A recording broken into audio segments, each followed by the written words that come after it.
And I want you to know that I hear you and that I understand. Vice President J.D. Vance today urging people at the annual March for Life gathering to exercise patience at a time when anti-abortion rights advocates are growing increasingly frustrated with what they see as the White House's lack of urgency in cracking down on access to abortion pills, especially through the mail. Their anger reaching the halls of Congress, where even the president's closest allies are urging him to take action. We can simply fix this if we have the courage to do it. So what are all of us telling the administration?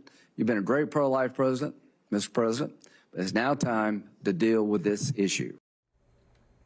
All right, the panel is back here. Let's kick it off with you, Scott. Do you think Vance's speech did enough to address the concerns of anti-abortion activists? Well, I think him going and making the speech was critical, and the president also sent a message. And look, and the vice president's right. Look back over the last 10 years. The pro-life cause has advanced dramatically in this country. Donald Trump's been the most pro-life president we've ever had across the board. That's not a dispute. The judges alone speak to that. But I will tell you, I was actually in Little Rock, Arkansas last night with a bunch of pro-life activists.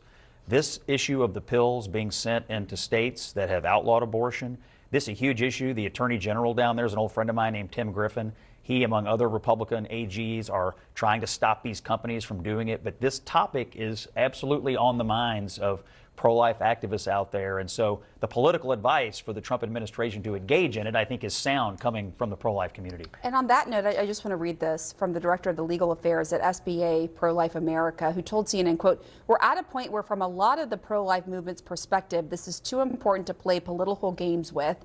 They could pull these drugs out of the mail tomorrow. The justification is more than there." Well, but this is a politically complicated issue for Republicans because for the vast majority of voters, this position is very unpopular. I mean, if you'll remember in 2022, the Dobbs decision was actually one of the catalysts, one of the reasons that Democrats had such a strong midterms that year, even when they were anticipated not to.